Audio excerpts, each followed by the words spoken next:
my parliamentary colleague, Shri Tejasvi Surya ji, dear friends, let me begin by saying that I never pass up an opportunity to come to Bengaluru. And that's a very good reason. I spent a lot of my younger years in this city. I even did a little bit of my schooling here. I have very fond memories which I troubled him with today. Definitely many things have changed in Bengaluru, but I saw, okay, the Lal Bagh entrance is still the same. For me, this is a city which recalls really my period of growing up. And you know, as you get older, that looks nicer and nicer. So when he suggested I come here for the program today, I think I gave him a yes straight away. But there was also something more than a personal reason to come back. Because as someone who goes around the world representing India, marketing it in many ways, branding it, gauging what the world is thinking about India, a lot of the images and impressions and understanding that the world has about India is actually about Bengaluru and Karnataka. So I fully echo a lot of what Tejasvi said about the leadership role that this state and this city has played in the national development of our country. The reputation it has today for modernity, for its embrace of technology, for the quality of its human resources, I think these are really very big national assets. So in many ways, I'm also here to say thank you to all of you. Now, as someone who deals so much with the world, I want you all to understand today how the world is thinking about us. And I want to share with you 10 reasons why today the world is looking at India with a different sense of respect, with a greater sense of partnership, and with a desire for closer engagement. These 10 experiences which I share with you are in many ways, I can say, are first-hand impressions. And so let me start with what I believe certainly in the last 2 or 3 years has made a really big difference. And that is actually our handling of the COVID. Very, very early on, when COVID first came, there was a genuine worry in the world. How countries which did not have a strong public health system, a very robust infrastructure, no social safety net, how will such societies cope with the COVID? And actually, in many of the high-level conversations, even at a G20 level, often India would be mentioned as a source of worry for the world. 3 years later, when we look who fared in what manner, yes, everybody, the entire world took a hit on COVID. I mean, I think there would not be a single person in this room, or probably in this city, maybe even in this country, who has either not had it themselves, not lost someone near and dear. I mean, no question it has been a traumatic experience. But when we see who came through it and in what manner, I think the world sat up and really took notice of India. Many of you would have heard me on YouTube speaking about some experiences. I want to tell you most of those stories are actually true. You know, there is that story of my taking my son out in New York, where he took out a kind of folded slip from his wallet as his certificate, and I showed my phone. That actually happened. When I went around telling people what our vaccination rates were and how well it was organized, you know, I would actually, this itself would be a subject of discussion and fascination. But in all of this, I think people saw two very big differences in the India of the last few years and the India of the previous image. One was the fact that we produced vaccines on a scale and with an efficiency and with a timeliness that the rest of the world really came to admire. And the second, that we, a nation which was always last in the queue waiting for other people to do their stuff and then eventually it would come to us, we actually had not just made in India vaccines, we actually had invented in India vaccines.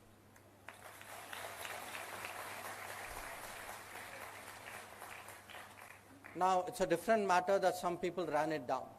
But trust me, I took the Covaxin and I at least went through more than 2 years of visiting hospitals, of going to places where COVID was very much rife.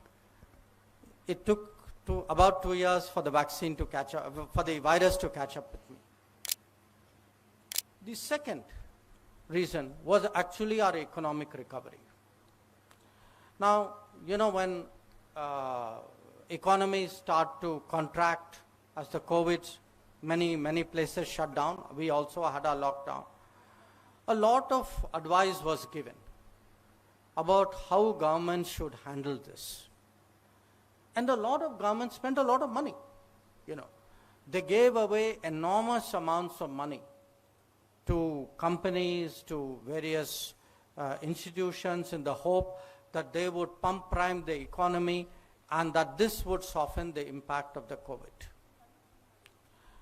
As a minister, I'm the foreign minister, of course, but I also had two other responsibilities at that time. We had a group of ministers who were charged with dealing with the COVID. I was one of them. There are also a group of ministers who deal with the economy. That's a standing group. I'm part of that group as well.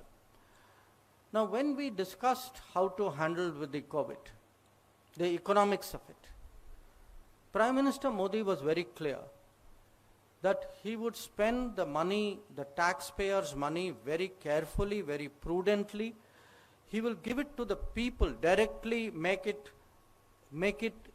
available to the people, rather than give money in a way in which, you know, somewhere it kind of got lost on the way. So the result was, after 2.5 years, when everybody was taking stock, how is your economic recovery? How is your public finances? How much more debt have you incurred? What has been the impact on your people? Today, it's not an accident that we are the fastest growing large economy in the world. It's not an accident. It is an outcome. It is an outcome of leadership choices. And in fact, we often speak about Make in India. You know, I want to tell you, at that time, I saw a thought process in the Prime Minister's head, which was made in India. He understood how India works, thinks, how India reacts, and that is how he fashioned his policy. So people today, the world today, actually not only admires the manner in which we dealt with the COVID, they actually respect the way in which we handle the socio-economic challenges of that time. And particularly, I would say, the manner in which issues of social stability, of food support, of financial support, of employment, how was the informal economy dealt with? These were all today factors in how the world looks at us. Now, every country finally develops a reputation on how it looks after its own people.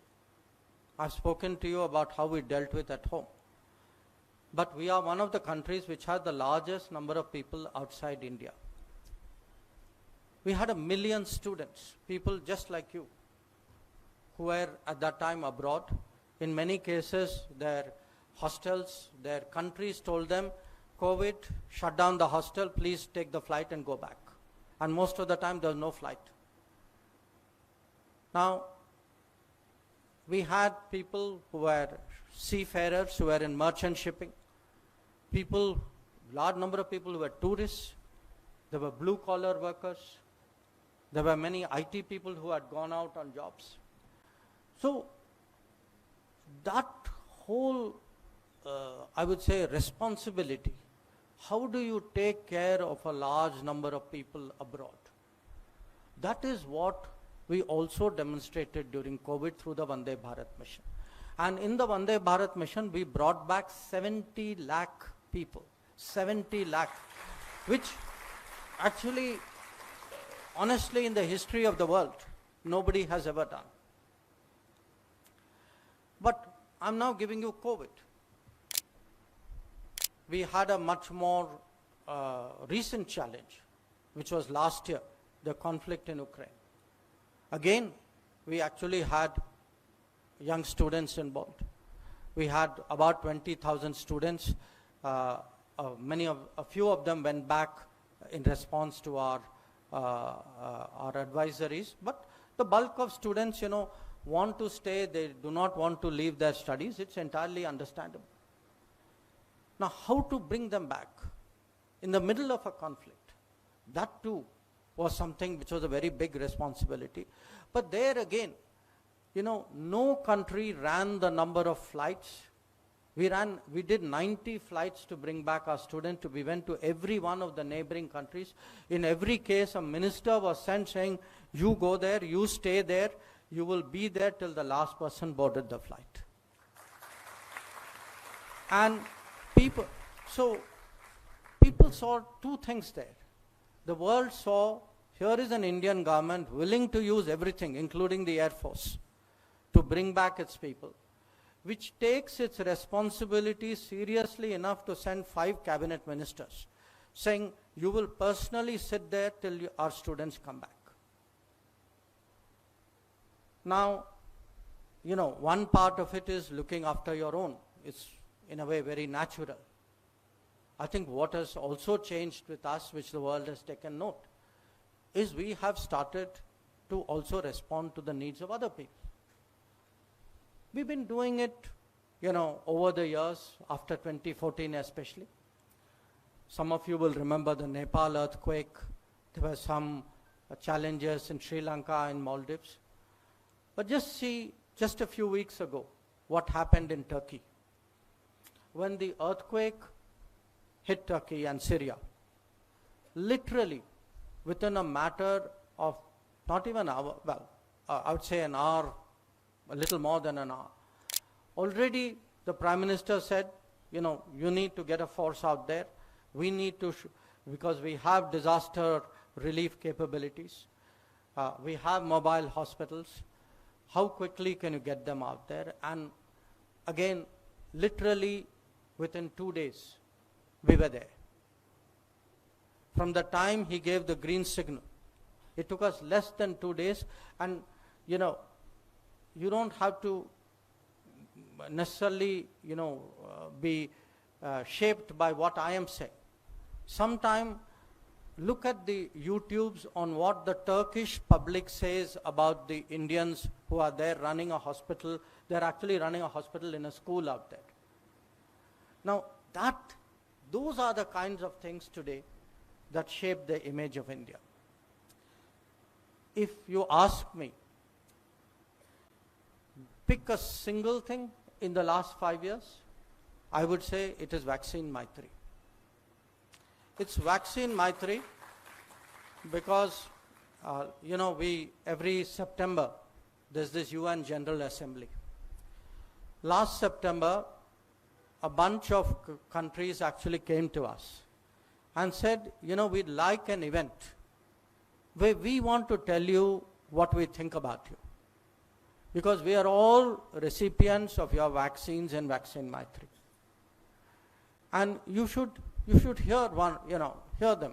They really, I would say, you cannot be unmoved by what you hear. The foreign minister of Jamaica, who's a lady, she actually says, I have Vaccine Maitri inside me. That is the kind of impact today that we are making in the world. But one part of it is, how we govern at home, how we look after our people. Yes, there's the part how we contribute to the world. But every country, because it's a very competitive world, every country is also tested. We all face security challenges. We come under public pressures. So I give you two more examples why the world today thinks of us differently. You saw that during the Ukraine conflict, we came under a lot of pressure from some Western countries that while they wanted to keep their freedom to buy energy from Russia on terms and pace which they wanted us really to sacrifice the interests of the Indian consumer. No, we stood firm. We stood firm publicly. And I would say this to you, across Asia, across Africa, across Latin America, a lot of other foreign ministers, sometimes even prime ministers and presidents, basically told me or told Prime Minister, saying, look, we admire what you did. Many of us had that feeling. Not all of us had the ability or the courage to say it. That is also something today the world takes. I'll give you a different example. Some years ago, we revived a platform called the Quad. It's a group of India, USA, Japan, and Australia, because we felt we had a lot of common interests. Now, there was a lot of pressure, you can guess from where, not to do it. Now, 10 years ago, in 2007, actually we had tried Quad the first time. There was pressure, and the 4 countries gave up on the Quad. This time, we stood firm. So, when you stand firm on tough issues at a global level, the kind of, I would say, the kind of respect that you generate is actually very, very different.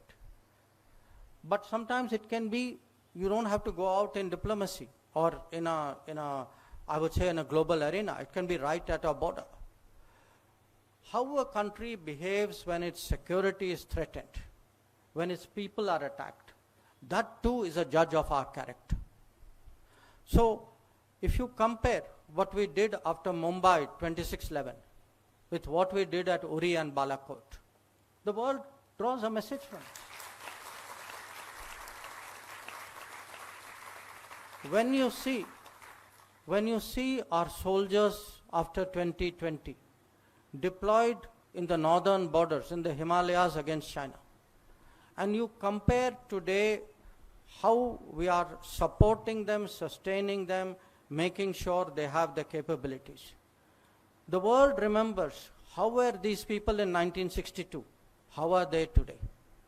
This is also something. The willingness to stand up to coercion, stand up to pressure, stand up when your national security and your core interests are at stake. In recent years, we have also had, a number of issues on which India has been a source of ideas, sometimes a suggester of initiatives. So you can see that in terms of, the International Solar Alliance today, which has done more than anything else to propagate solar energy.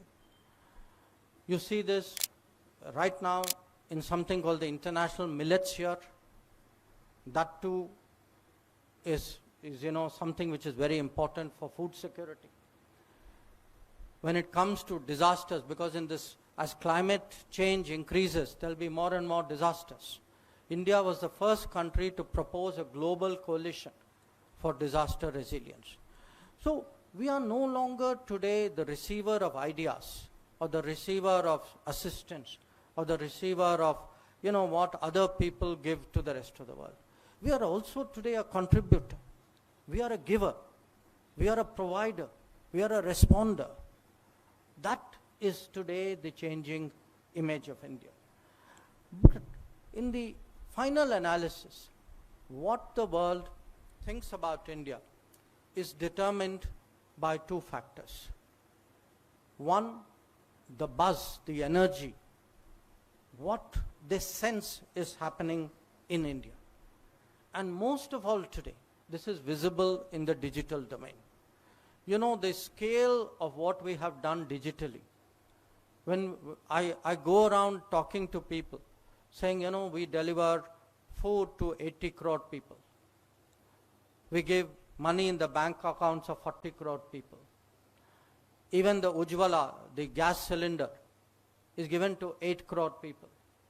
The number of family members who have benefited from housing provided by government is 13 crores. So these are, for the world, fantastic figures. And the countries with less population marvel at the figures. But there are many countries who say, we have the same problem. I've actually had a president who made me sit for half an hour and made me talk about all of this, because he said, I have the same leakage issue in India, that in my country. So when I explained to him how leakage in India was cut, how those days when 100 rupees left Delhi and 15 rupees reached the recipient, how that era is over, it's something which is of enormous interest. The other, of course, is people today see the personality of India. The fact that we today are culturally proud. We are not today trying to be an imitation of other cultures. That whether it is our food, whether it is our speech, whether it is our culture, whether it is our traditions, it is something that we project, for which we demand a rightful place.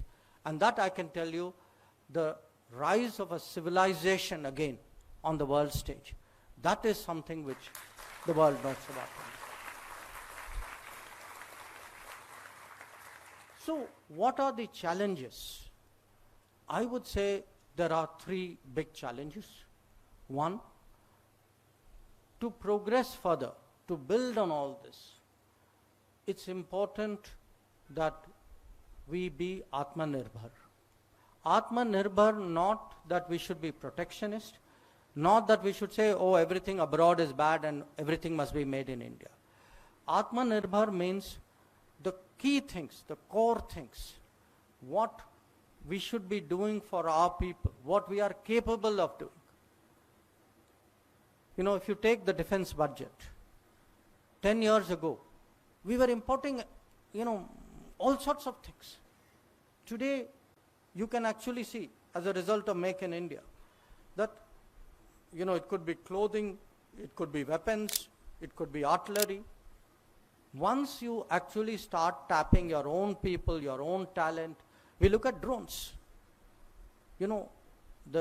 Today the Indian armed forces are relying on the talent and skill of young Indians really to invent and deploy drones for national security. So how do you actually make a more Atmanirbhar India? Because if we depend on outside imports, it's not just bad for trade. It can be dangerous to national security.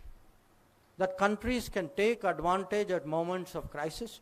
What we saw during COVID, when actually, there was a spike in the demand of PPEs and ventilators and masks. The second is, how do we leapfrog? And that is where I think particularly the contribution of Karnataka and Bengaluru is there. How do you deploy new technologies? How do you change the mindset of people? How do you create a different work culture, a different economic culture? And the third, of course, is the national security challenges. How do we continue to respond decisively to not just, what happens on our borders or terrorism? Because there will also be efforts to sow discord within our society. There will be attempts to undermine our morale.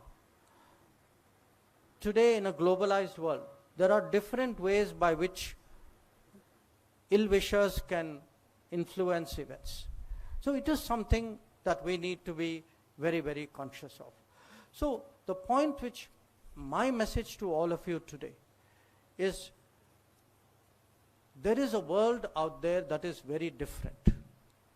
It is a world which is looking at us with much greater, I would say, sense of partnership, much greater interest of cooperation.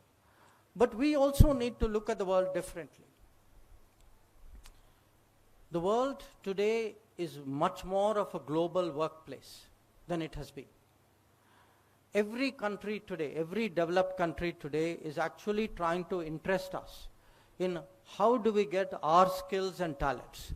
In recent months, we have done agreements with a number of European countries, Germany, Austria, France, Portugal. The second, the world will be a tech place, increasingly a tech place. There's nothing today in manufacturing which is happening without some kind of embedded technology in it.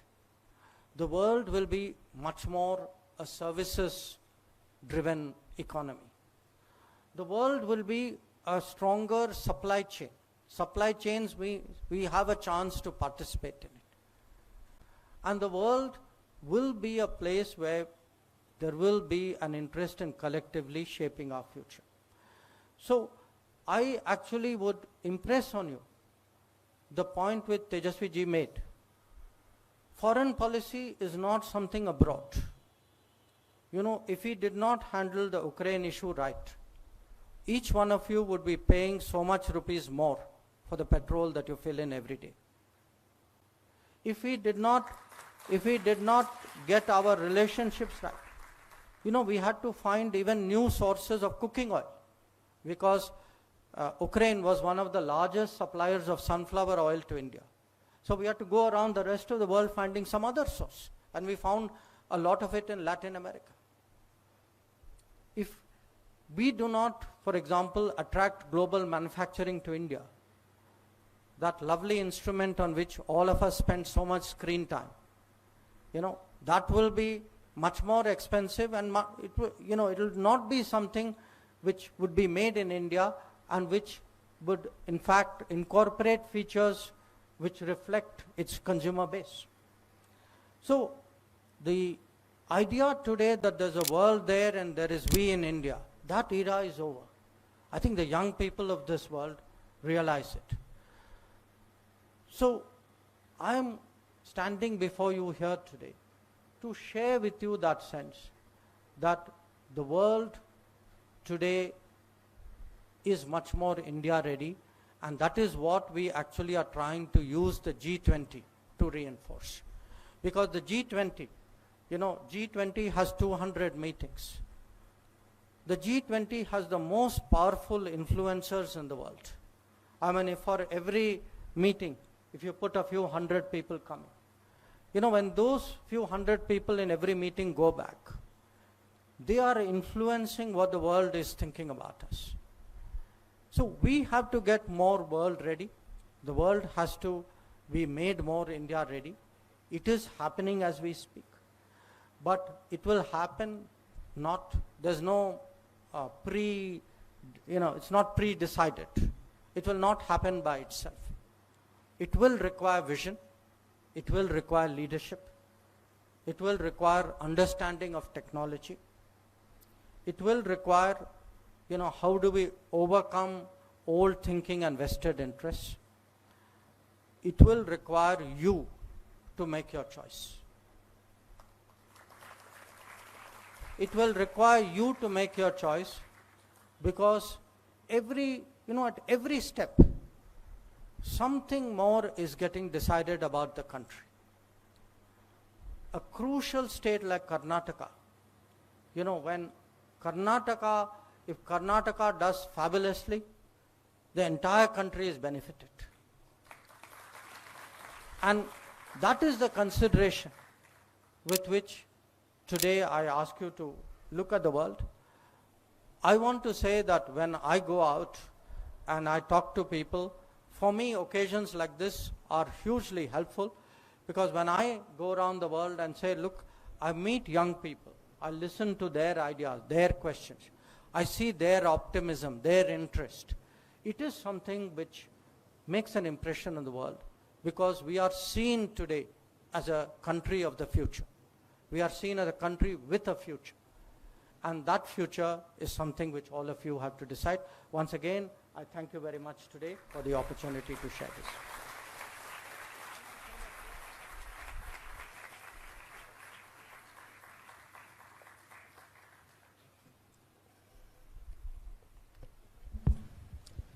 Thank you, sir. I'm confident that your insights and perspectives will be tremendously valuable as we move forward. Now, the stage is open for questions. We request the audience to put forward their questions and actively participate. So I will take this. Okay. Yeah. Thank you.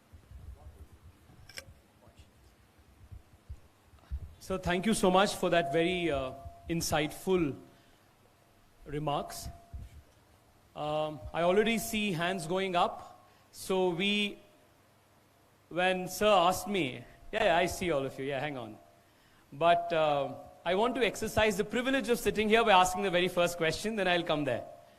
So, sir, the last 2-3 years, as the representative for this constituency, when people would reach out to us, asking for help in say if they were stranded in some part of the country, some part of the world, whether it was for a medical emergency, whether it was for a quick process of a visa, and most importantly, during the Vande Bharat evacuation, or even during the Operation Ganga, there are more than 1,600 students just in Bangalore South who came back from Ukraine. Or even for that matter, I still remember there was a biking enthusiast who came up to us once and said, I want to do a biking expedition across 37 countries in Africa. I want some help navigating all these borders.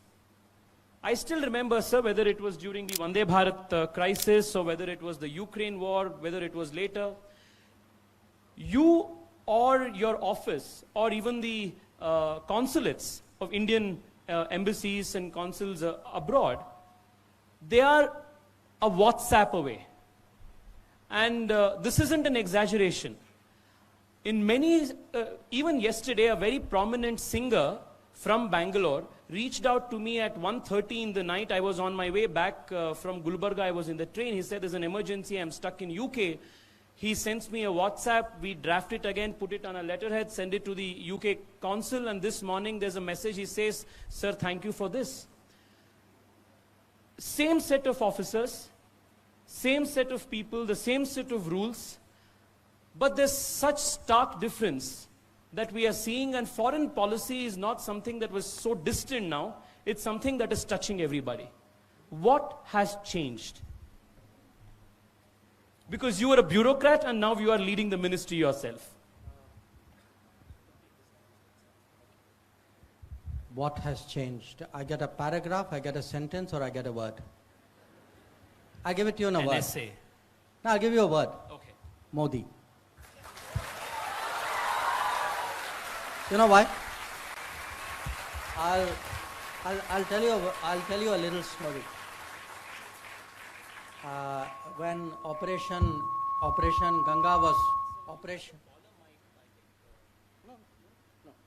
when Operation Ganga was going on, there was one particular city which was a huge problem.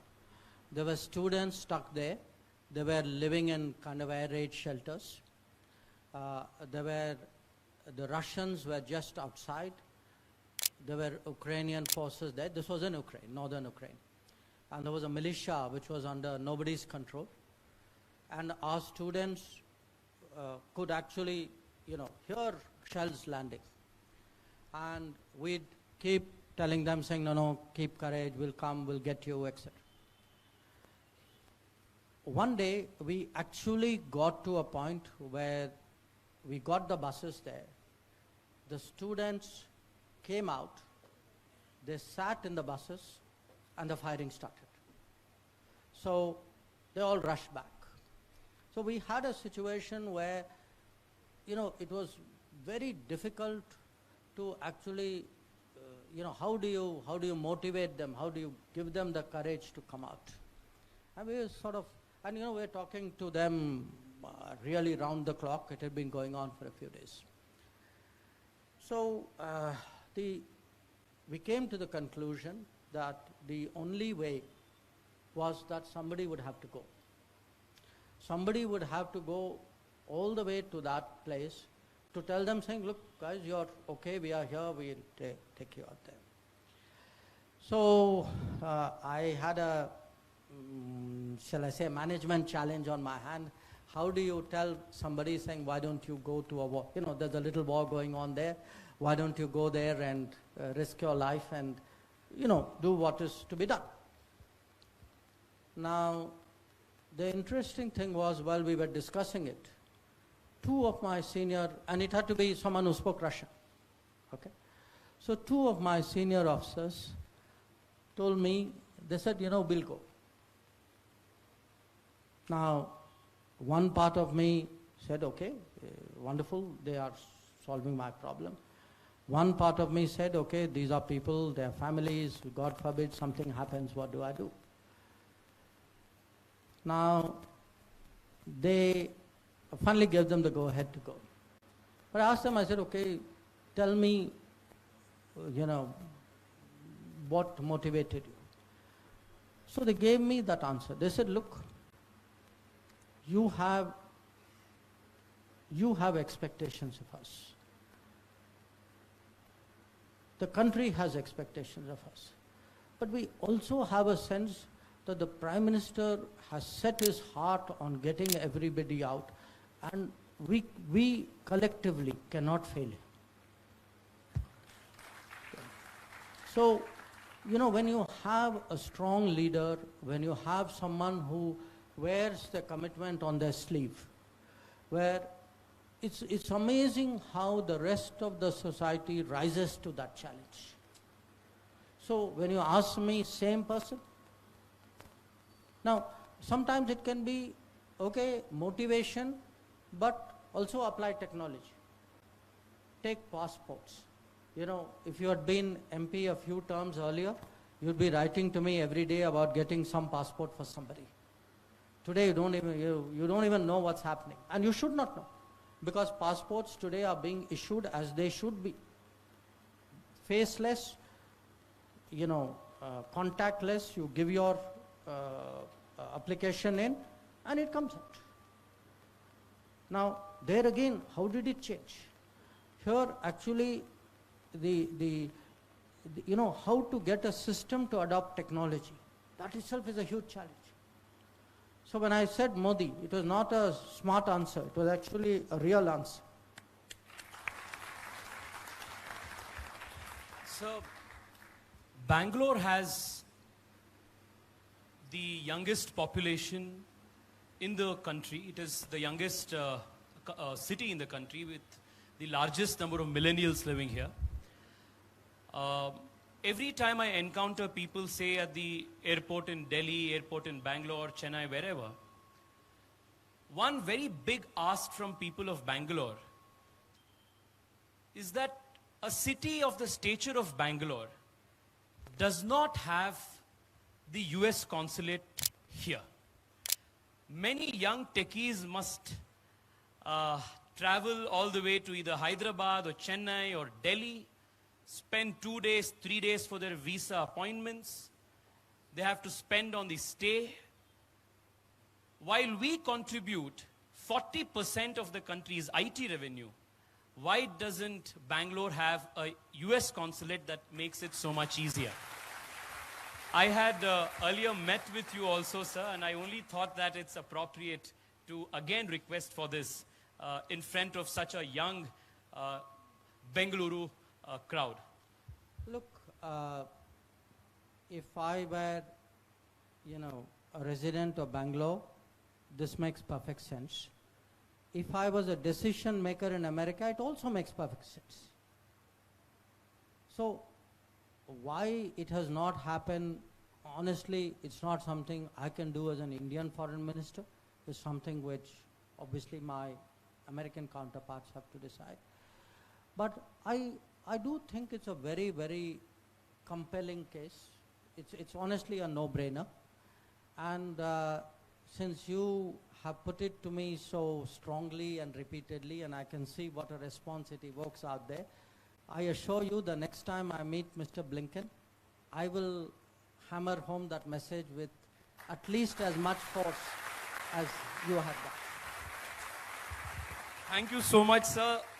Thousands and lakhs of Bengalurians will be very grateful if you could strike this deal for Bengaluru. We all know that you are very good at striking deals, and we are very confident and optimistic so that this is going to come through soon. The next deal has been laid out. Thank you so much. So I see a lot of hands going up. Let's, the gentleman in blue there, yes. Yeah. We'll come back. Let's try to get as many questions as possible. My only request is to please state your name and keep your question as brief as possible. Questions only, no suggestions, lectures, gyan, nothing. Questions only. Thank you. Good afternoon, sir. My name is Naman Samtani, and my question is, how are we viewing the ongoing social and economic unrest in Pakistan, especially with groups like TTP wreaking havoc in the country recently, and the fact that it's a nuclear nation, and it can pose various threats if they fall in the wrong hands. So how do we look at the situation? Thank you. Do I go question by question? Yeah. Look, do you want to take a few first? Yeah, maybe I'll take about 3. Okay, sure. Yeah, here. The one in the cap. Yeah. You want a pen? Thank you so much. So I'm Manan. Can you please keep the mic closer when you're speaking? Sure. It's a little hard. Can you hear me to now? Yeah. Perfect. So I'm Manan, and actually my question to you was, you spoke very interestingly about Indians abroad. What's your view on people of Indian descent on foreign soil making statements that people with vested interests portray in a negative sense towards India? What is your view on that? Thank you. Thank you. The girl there? Yeah. So can I just Sure. ask one question? So my question to you would be, now you're considered as, I'm here. So now you're considered as a man who has, completely changed India's global standing and given India for the very first time a very strong and independent foreign policy. So how did this whole thing happen? Had you envisioned it before you entered the ministry, or had you had you planned it? Did you go situation by situation, or as you say in your book, The India Way, did you learn how to play masterminds and then play the hard ball? Okay. First question on the TTP, what's happening in Pakistan. Look, what is happening today in Pakistan is something which was widely foreseen. The economics was foreseen, the terrorism problem was foreseen, all the other challenges, because these are things that they have done to themselves. The rest of the world kept warning them, and it's there out, in full public view.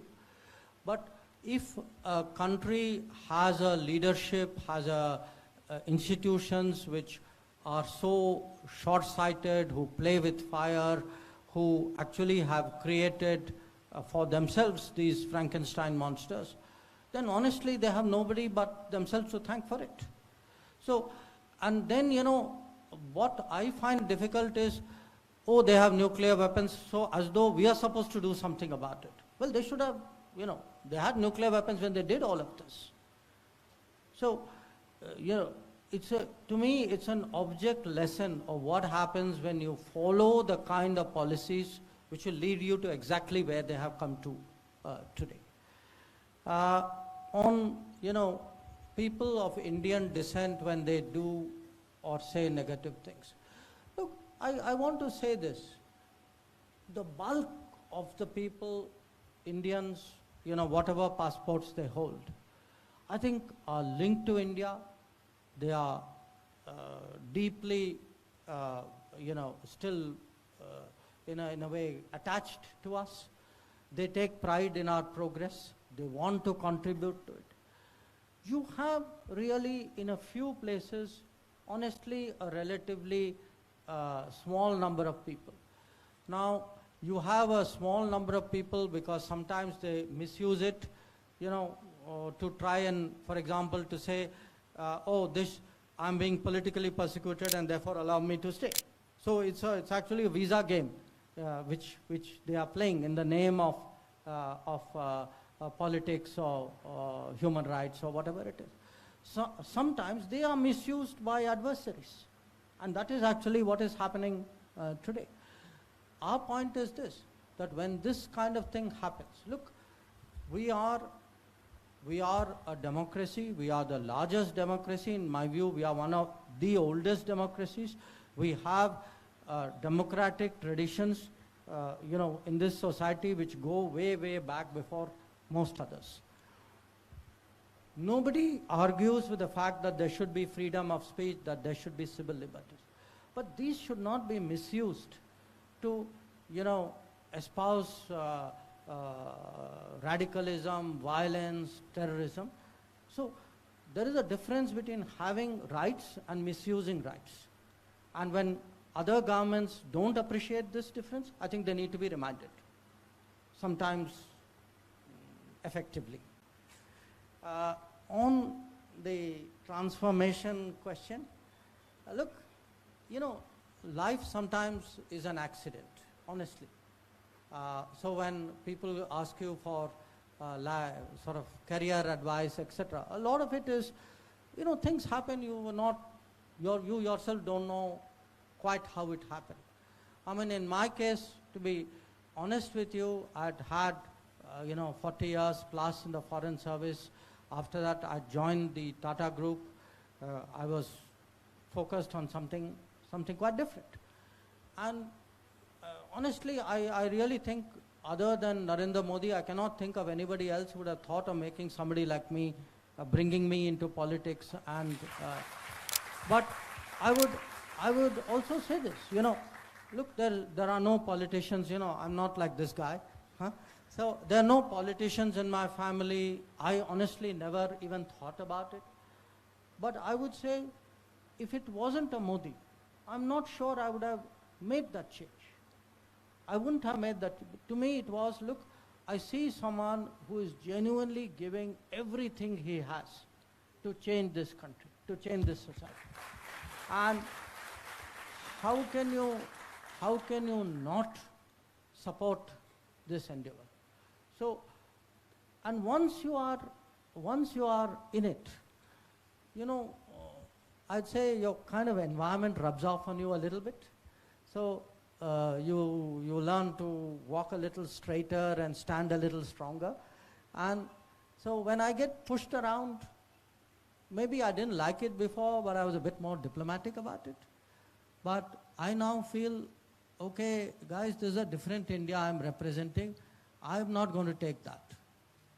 So I would say I'm also, in a way, reflecting your mood, your sense of the country. And maybe that's what's created what you call the transformation. Thank you. Let's go back. At the very fag end, I see the two hands there. Yeah, we'll go there. Yeah. We'll come here.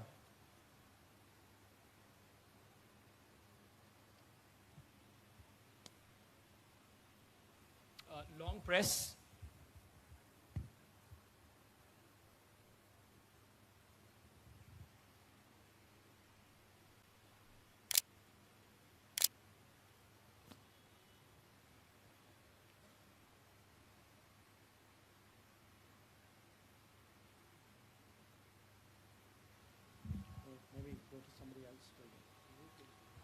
Another mic here somewhere nearby. Who can? Yeah. Right side. Yeah, yeah. We'll go with this. Yeah, sure. Go ahead. Yeah. Can we get a mic here? Yeah. Hello, Jaishankar ji, namaste. I'm Sai Datta Vamshi. I'm from a legal background. My question is simple. I want to know the readiness of India. Recently in the newspaper, I've studied that China, with Putin, they've bought drones and they have a contract. Like they're going on making agreements. What is the back-end work at your office where the insights of your office where you're thinking about this is what is about to happen, and how are you forecasting plans like in regards to this?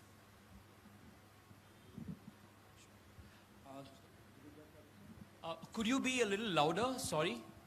Okay. How readiness of India with respect to facing China? With respect to the deal, like for example, drones. China has bought lots of drones from Russia. Like such deals happen, and how India is ready, like at the Office of External Affairs. Yeah, thank you. Namaste, sir. I'm Jeevan. Okay, can I continue? Sure, sure. Go ahead. Shoot. Okay, I'm Jeevan. So I would like to congratulate you, sir, for being our external minister, because it's an excellent job that you have done, and I'm impressed. And sir, the success rate in UPSC or any services bureaucracy basically is very less. What do you tell to people who don't get through and who want to serve under Modi ji's regime? And one more thing is, what is the scariest situation in your experience, sir, wherein you were the most scared? That's it. Thank you. Here? Yeah, namaste, sir. Recently, we saw the turn of events happening in UK, United States, and Canada.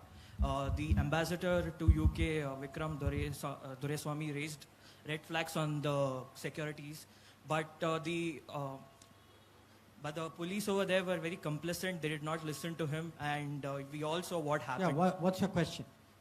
My question is that how can we improve the security of the people who are staying in these consulates and all the diaspora, and will it affect our FTA agreement with the United Kingdom? Okay. I didn't fully get that question. Could you give me that repeat of that question there from that gentleman? Hello, sir. So basically, the success rate in UPSC or any bureaucracy is very less. What do you tell, or how can people who don't get through serve government of India under the regime of Modi ji?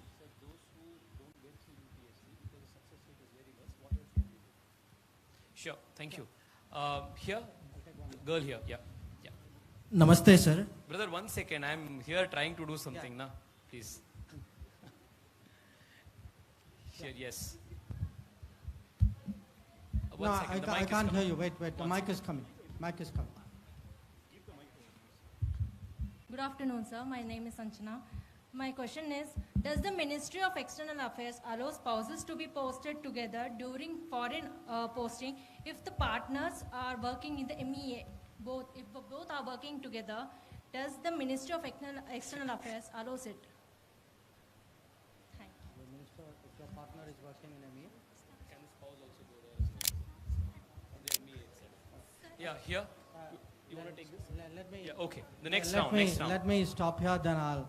So the first question from the gentleman back there, what is like the readiness of India to deal with threats and contingencies, etc.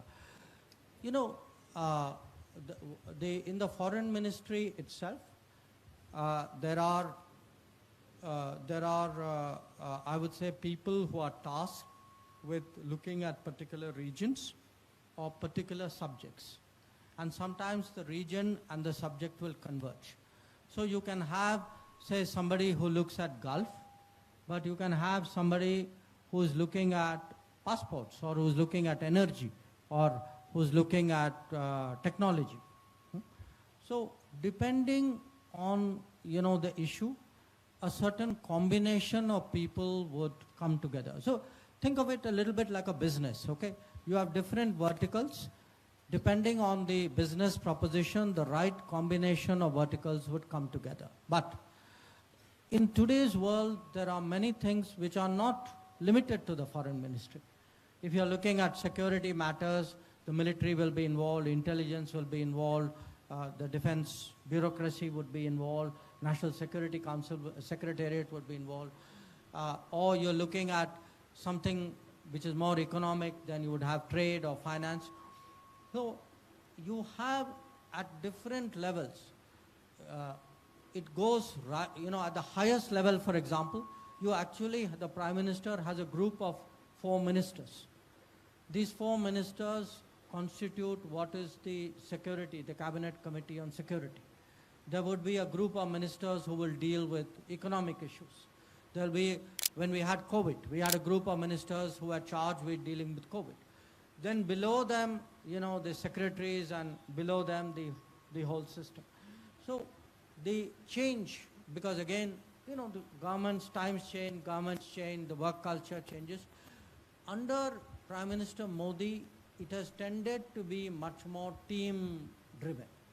That the culture really of people working much more tightly, much more closely, much more with a sense of mission rather than a kind of a individual, I would say, self-promotion. And I think that's made a big difference on a lot of very complex issues. On the UPSC, look, the UPSC of course changed enormously from the day when I passed it. So I can't even say that I can today be confident about appearing in the exam again. But what I can say is this.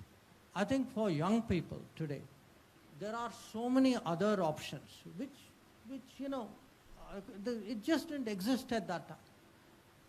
Our generation, even I would say somebody who's 25, 30 years younger than me, even they would have struggled with a much narrower set of what are their options in life. And today when I look at the kind of the startup culture, the work culture, the growth really in industry, and this city is a prime example of that. That I do not think, UPSC for someone who doesn't make it should therefore be the end of their world. I think it's just something, okay, you tried your level best. For some people it worked, for some people it didn't work. And then you look beyond.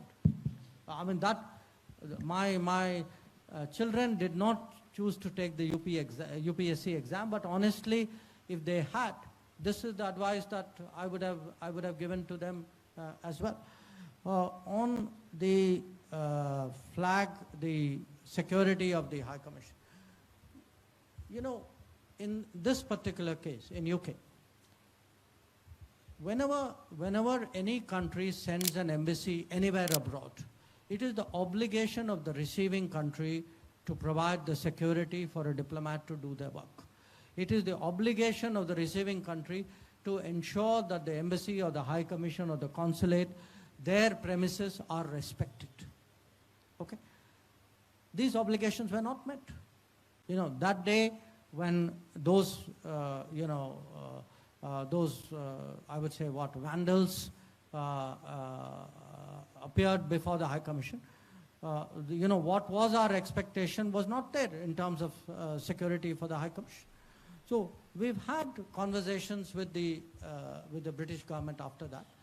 I think the next time it happened, you saw things were a little bit different.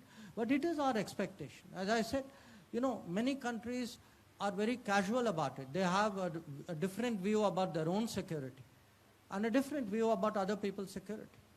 But I can tell you, as foreign minister, we are not going to accept these kinds of differential standards. And the question, if I understood that, if you have a partner in the ME, Would you be posted in the same place? If you have a spouse in the MEA working, then we do our best to try to ensure that as long as it's possible in your career, that we try to accommodate that. Thank you. Whoa. Okay. Okay. The guy here. This is just random. So, yeah, sure. Hang on. Good evening, sir. I am Jitendra sir my question is हमारे values आज से कई सालों पुराने सालों से चलते आ रहे हैं लेकिन यहाँ भारतवासियों के लोगों पे ही वेस्ट का इतना हावी होने का क्या कारण हो सकता है और एक और मेरा सवाल है today's youths are highly influenced by the western culture their ideology their way of life what do you think is the reason for this and what according to you can be done to bring back to their roots thank you ये आपका जो पहला सवाल था मुझे 2-3 शब्द सुनाई नहीं दिए थोड़ा एको हो रहा था हाँ सर हमारे इंडिक वैल्यूज जो भारत के संस्कृति और वैल्यूज है बहुत सालों से चलते आ रहे हैं और आज के तक भी वो चल रहे हैं पर वेस्ट का हमारे लोगों पे इतना हावी होने का क्या कारण हो सकता है हमारे कल्चर को डिस्ट्रॉय करने का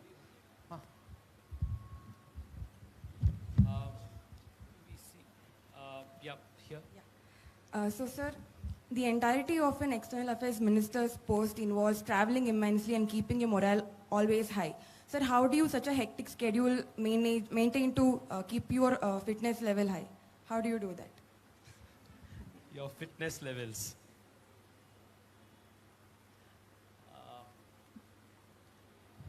Yeah, sure. There.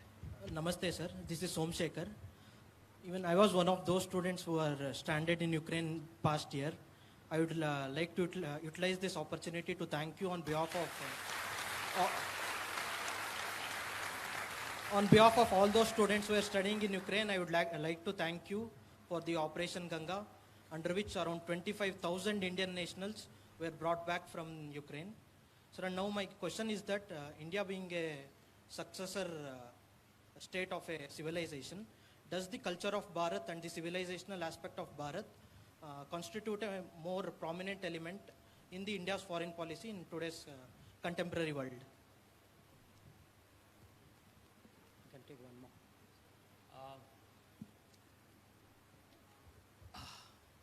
Okay, sure. Behind you.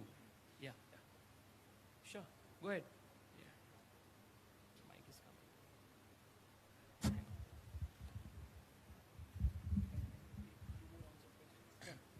Good evening, we sir. We have time for more questions, so chill. Yes.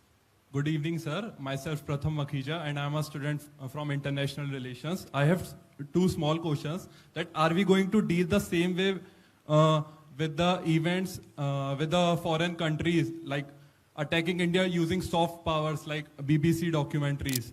And the second one is like, how are we going to deal with this separatist movement which are countering us from the out of our borders? Like right now there is Khalistani movement happening in Europe. Thank you. Yeah, we'll take this last one, sir. Yeah, go ahead. Hello, sir, my name is Karthik. I am an Ayurveda student. Sir, you said India were the first responders to the Turkey earthquake. But very few days after, they spoke in support of Kashmir in the UN. And even after the students who rescued from Ukraine, they were giving interviews after landing in Bangalore airport. We saw they were speaking, our country did nothing. Most countries were doing more than our country did. Don't you think there's a lack of gratitude in people India are helping? You know, the first question, I mean, जो आपका जो सवाल जो था, look, today what is happening is because all of us are more globally exposed. We spend, you know, you don't have to leave India or leave Bengaluru to actually today connect with the world. वो सब phone में आ जाता है. तो एक किस्म से ये एक contestation बन जाता है. You know, everybody tries to influence everybody. So when you say, previously we used to say nations compete. Today narratives compete. Cultures compete. And how does any country or any people or any culture exert influence is through that process. अब हम लोग जो हैं जितना हम अपनी संस्कृति परंपरा इतिहास को आगे बढ़ाएंगे, आप ये नहीं समझिए कि ऑटोमेटिकली दुनिया करेगी अरे वाह वाह very good India is rising again, because you know every country that rises is displacing somebody else's dominance. तो वो थोड़ा like Newton's third law, there is also a third law of politics, that for every action there is a reaction also. So other countries will try to show us down, will try to influence us, you know, why, I give you a very blunt example, okay? Many people in the world were very comfortable how things were in India till 2014, okay? 2014 things changed. They saw different people, different beliefs, different confidence. Suddenly what happened? You know, people started saying, oh, democracy, there is something wrong. You know, today the court is not performing properly, election commission is not okay, press is being restricted. Everything happened after 2014 only. So why is that happening? Because you have people outside India who have an interest in people inside India. And when those people do not get electoral success, when, you know, they are seen today as less and less representing the reality of India, there is a attempt from outside to make out as though that is the normal, and somewhere India has started to deviate. Now if you look historically, this is the normal, what you are seeing today. This is actually in a 1,000-year history or 2,000, 5,000-year history. This is what we are. So my sense is the cultural competition is as much a part of political, you know, there's political competition, economic competition, technology competition, but there's ideology competition and cultural competition is very much part of it. Today, the reality is, as you can see, people from inside this country are taking politics outside. People from outside the country are interfering in politics inside. This is what we are seeing. So the second issue, the fitness. Look, I normally do not give lifestyle advice, but if I were to give something, I would say please pay attention to fitness, because you realize its value. You know, when you are young, you take so many things for granted. How to stay, the moment you are fit, many other challenges become so much easier. And if you can, so one of the things for which I always try to associate myself, you know, Fit India, Khelo India, how do you, I tell people, look, if I can still play singles badminton for 45 minutes, why aren't you doing that? So, and it makes a difference, you know. I try to put some, you know, give some thought every day to something physical before starting my day. And then the rest of my day, first of all, you are very nice to everybody after you've had physical exercise. You know, all your tension is hitting the ball, shuttlecock, whatever it is you have done. So, but honestly, it is very much a part of your mental sharpness also. So, it is tough. Travel and fitness doesn't combine easily. So, I am actually a late entrant to the yoga practice. But believe me, I've discovered in the last 10 years, it's made 15 years really, it's made a huge difference even for me. That. And then it's all the little things, you know. You know, Prime Minister has something called Lifestyle for Environment. He started this last October. And the Lifestyle for Environment is actually very simple. What idea is, every day, there are little things you will do in your life, which are good for environment. Make it a habit. I will tell you one small habit I have. I try and climb stairs as much as possible and avoid lifts as much as possible. It makes a big difference. So, fitness is, I cannot emphasize fitness enough.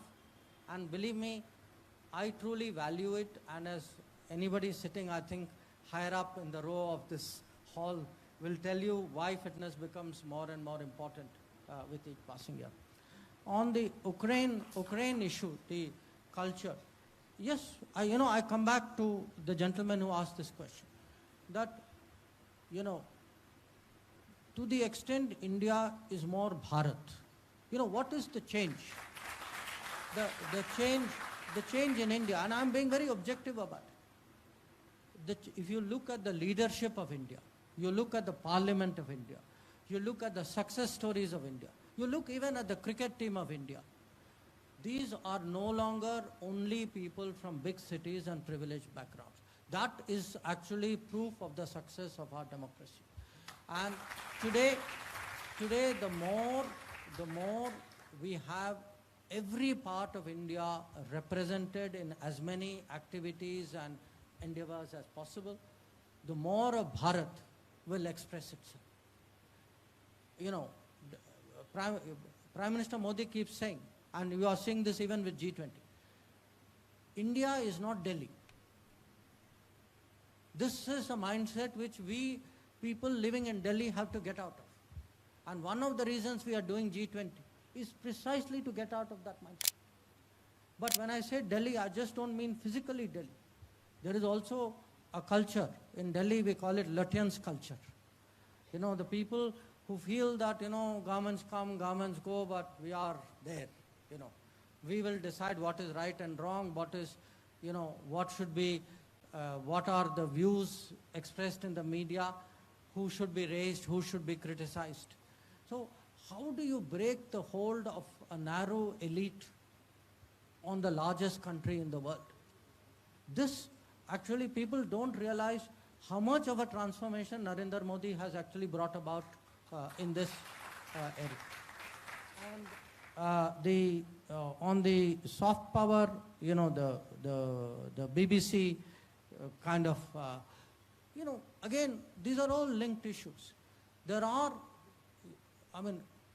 at the end of the day, what was the issue about? It was actually in the name of media freedom, doing a political hatchet job, which ignored very major Supreme Court pronouncements on a particular subject. And then you say, no, but I'm only doing media. Now, the same thing you are seeing, when this so-called Khalistani demonstrations come. You say, I'm doing freedom of expression.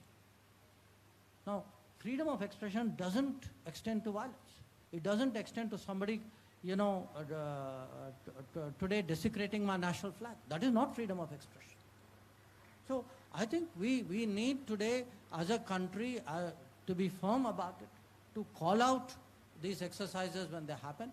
I think we should not be, caught down because something is happening in London and something is happening in Canada, and therefore we have to accept it. If we have strong views, in my view, I tell people, you can have views about me, but I will have views about your views. So I will challenge you.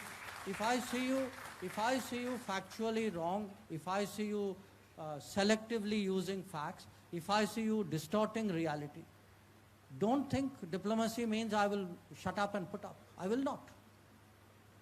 So this is today, I think, a confidence. We have reached that stage today to display that. Finally, this gratitude issue. I must say something in defense of the students who came back from Ukraine. They went, I cannot even describe to you what they went through. That gentleman out there knows. They all had to do more than 1,000 kilometers to get out of the country. They had to stay in camps. It was very cold out there. There was a conflict going on. I think in many cases, they were just so tired, so relieved. Somebody says, newspaper, so what do you think? I think at that stage, many of them, their exhaustion showed. I don't think they were ungrateful. I think that would be, to me, I think most of them do appreciate, and I can tell you, one of the things which Prime Minister did, he asked the families, that gentleman would verify it for me.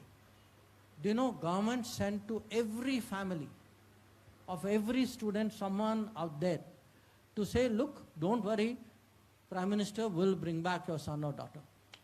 Every family in the country was contacted. So people appreciated it, the families appreciated it. I think people who went through stress, we should also understand how they put up it. But I also want to say this. See, when you send somebody an earthquake, you send a team for earthquake, or our own children or citizens are stuck. You don't do it because you want gratitude. You do it because it's your responsibility. How they react, how another country reacts, the world will judge them. The world will judge, at the end of the day, if somebody is grateful, somebody is appreciative, world will have some view of them. Somebody is not so. The world will have a different view of them. But I should not say I'm doing it because, in return he will say nice things about me. That's not the reason I went there. I went there because people were dying and we had the capability of saving lives. And this is something today which is part of our tradition, that India has always helped the world when the world is in distress. Today, as a bigger country, as the largest country in the world, fifth largest economy in the world, with the kind of leadership and confidence that we have, today that is the thing which is the right thing to do. Good evening, sir. Every passing round, the number of hands are just going up. Let's, the guy in So, the maroon. good evening, sir. My name is Vishnu, and I'm a student of Sir, here, right side. So, greetings, sir. My name is Vishnu, and I'm a student of International Studies from Christ University. And my question is that, sir, this side? Yeah. So India aims to become a $5 trillion economy by the end of this decade, and Africa could play a pivotal role in this.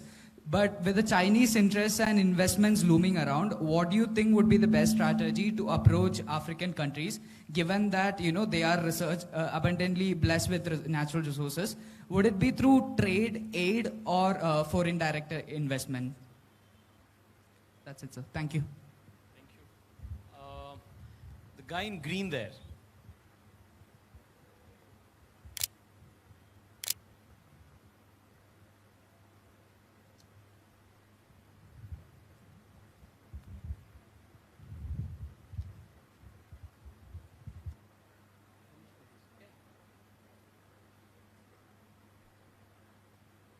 Hi, am I audible? Yeah. I'm Parimal and I'm studying international studies. So my question is, how is India bridging the gap between itself and China when it comes to space diplomacy? Can you please Just repeat that once? Yeah. How is India bridging the gap between itself and China when it comes to space diplomacy? Space diplomacy. Space. So how are we bridging the gap? Sure, yeah. Sir. What do you mean by states diplomacy? Space diplomacy, okay. Sorry, the monitor here is quite, Sir, namaste. So myself is Vishwas. So I am a participant from Youth Can Lead. So I wanted to ask you, seeing the growth of Indians' progress, so our passport ranking, according to you, when we can reach within top 10 ranking? And one more question is, what's your comment on World Happiness Index on India? Thank you. So I knew somebody was going to ask me that question. Yeah. One more and last one. So the last question. Give it to a lady. Lady. I want gender balance. Let's give this to a girl. Yes, somewhere. Hello. Sure, here.